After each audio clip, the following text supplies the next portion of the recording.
May isang ina sa Davao Occidental na mag-isang itinataguyod ang 3 niyang mga anak na ipinaglihi raw sa unggoy.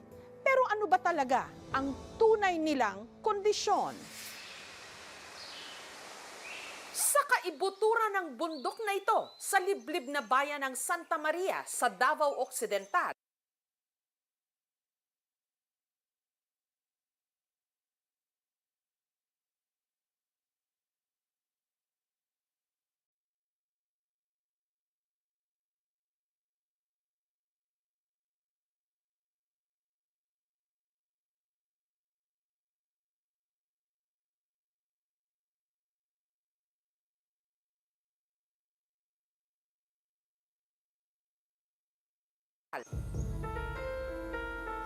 nagkukubli ang magkakapatid sa munting kubong ito. Mailap sila sa mga tao dahil ang kanilang mga itsura madalas daw inihahalin tulad ng iba sa mga unggoy. Dalunggan ug mag-atubag mo side view kamukha yun ug naalay balhibo. Nailap sila sa tao kasi hindi sila lumalabas ng bahay. Ang itinuturong dahilan kung bakit nagkaganito ang kanilang anyo, ang kanila raw ama, na nanghuli noon ng unggoy na ipinakain din sa kanila. Ang abungan niya magpamanat sa mga langgam. Kamang ito sa ubal. Oo, yan ka kami. Yanat ka doon siya. Tingala ko na, igsunod-sunod sila niyan.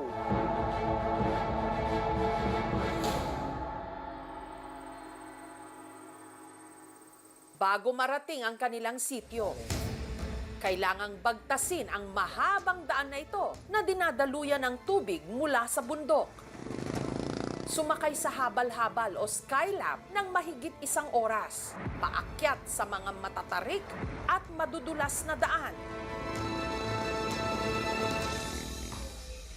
Dito sa sitio Kiturok,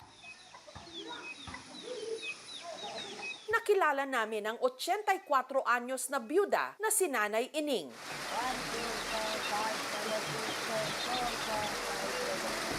Kasama niyang nakatira sa munting kubo ang 3 sa 9 niyang mga anak. May ilang hindi nagsasalita at parang mga bata pa rin kung kumilos.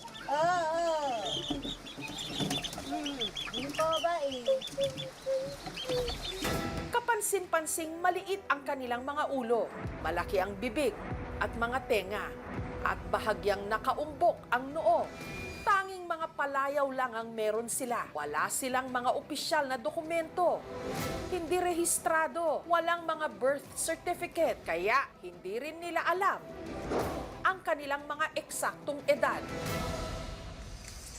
Ayan guys, naanat ta karon sa Tagbalay nga gipanag-iyahan ni Nanay Ining Masupat, usa ka widow or balo. Ang kagawad na si Rodrigo, naisipang videohan ang mag-anak. Point ko lang talaga doon is baka may taong may bukal ang puso tumulong sa kanila. Kami naman mismo dito sa aming lugar gusto namin tumulong sa kanila.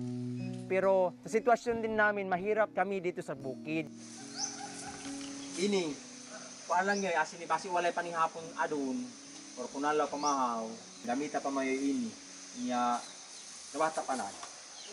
Nagtutulungan kami dito na kahit kunti mabigyan si Nanay Ining pag walang-wala na silang makain. Ari ka dong, dawata do. At karinok lang dawat. Ari ka no. Ari ka, karinok lang. Dahil sa katandaan, sa mga kapitbahay na lang umaasa si Nanay Ining para sa pang-araw-araw nilang pangangailangan. magkabagay na unula. Ang isid na, kuwang kan, may kaong, may kapi.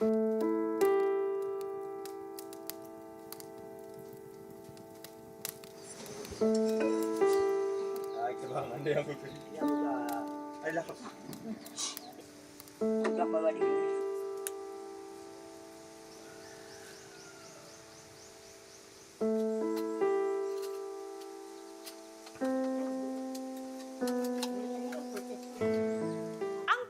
Na si Baby na tinatayang 65 years old na ngayon ang inaasahan ni Nanay Ining sa mga gawaing bahay.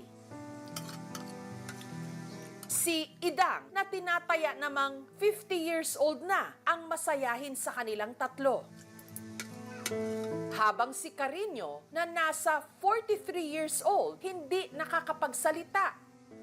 Ang magkakapatid magkakapatid parang nakahawla o nakakulong sa sarili nilang tahanan. Sila niya maglugod daw. Matay sila na balo sa balay.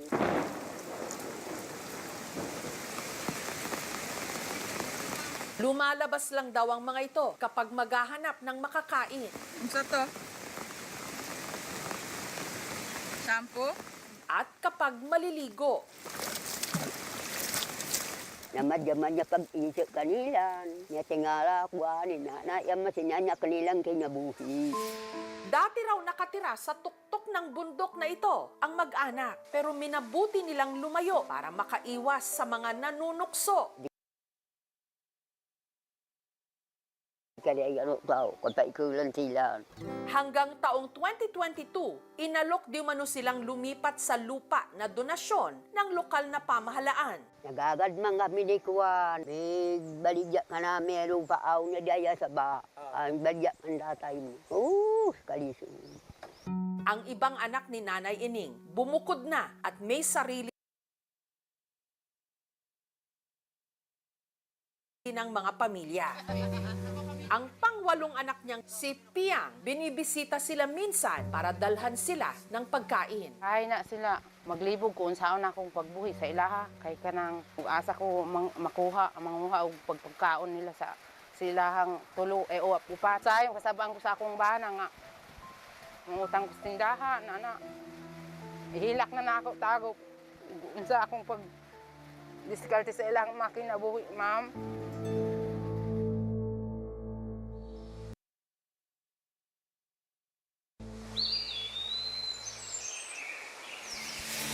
Itong Biyernes, sa kauna-unahang pagkakataon, bumaba ng bundok ang magkakapatid at si Nanay Ining dahil ipapa-check up namin sila.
I parked and put my hazards on, then got out. I double-checked that the bag had everything as I walked up the driveway, but as I approached the porch, I saw that the front door was open. Not all the way, but enough to be strange considering it was snowing and cold. I figured it was so I could leave the bag inside the house rather than out in the snow. So when I got up to the door, I pushed it a little bit more open and slid the bag inside the house. But just as I pulled my phone out to take a picture for confirmation, I heard a woman's voice yell from across the house. She asked if I was the delivery person dropping off her order. It sounded like a young woman, maybe even early 20s. "Yeah, I put it right here in your doorway," I said, not expecting the conversation. The woman responded right away, saying I could push the door open and bring the bag to her. I knew it was strange to be asking me to go inside their house, but I pushed the door open just to see where they were. Past the entrance, there was a long hallway that led to what I think was the kitchen, and on the wall, I could see the clear shadow of the woman who was presumably standing right around the corner. Where do you want me to bring it? There was a long moment before the woman responded. She leaned half of her body around the corner and showed herself at the end of the hallway, telling me to just bring it over to her and gesturing with her hands for me to come in. But as she went back around the corner and out of sight, I realized that the shadow outline on the wall hadn't moved with her. It was someone else's shadow standing somewhere by her around the corner. I stood there for a second as I felt blood rush through my body. Then I quietly placed the bag down and took a few steps back before turning and rushing away from the house. I stumbled into my car and glanced back at the house as I pulled away. In the front window, the figure of a large man approached and watched as I left. I stopped at a nearby gas station to catch my breath and rethink everything that happened. It was pretty clear by how everything played out that this was some kind of setup, but I also knew the police would have nothing but my word to go off of.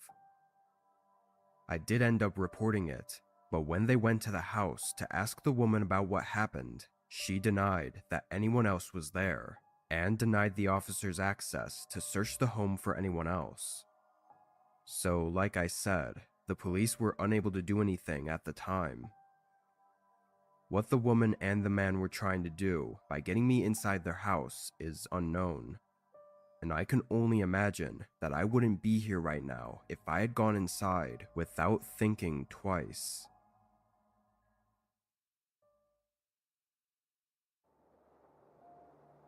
Last year, my roommate moved out of the house we had been renting together for the past 4 years.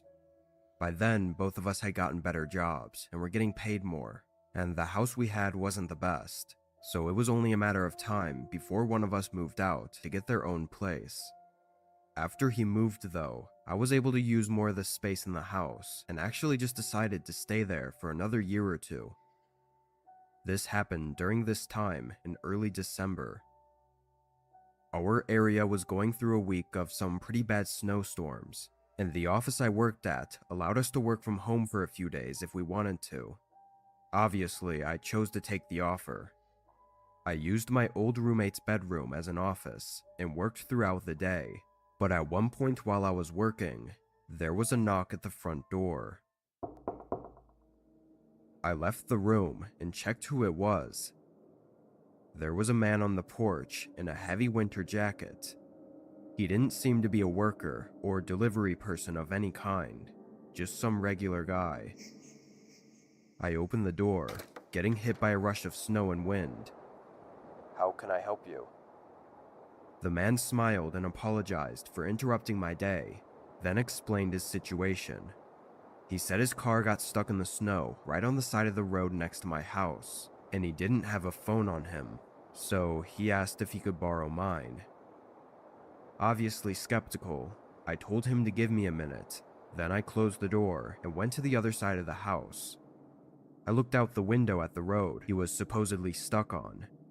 There was a small SUV that looked like it had actually slid into the curb and gotten stuck in the snowbank. Now that I was pretty sure he wasn't lying, I grabbed a jacket and put on some shoes, then went back to the front door.